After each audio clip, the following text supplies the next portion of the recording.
Multiplication by a two-digit number. Example. Multiply 726 by 69.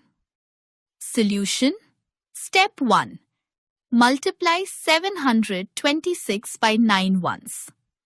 Step 2. Multiply 726 by 60 ones. Step 3.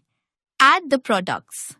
Thus, 726 times 69 equals 50,094.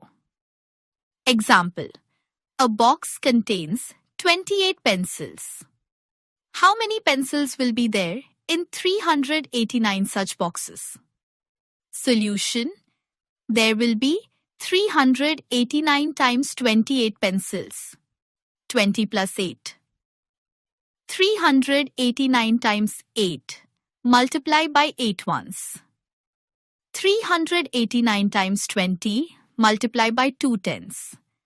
Add the products 3,112 and 7,780. Example. Find the missing digits.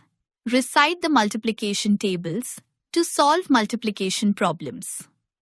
Solution.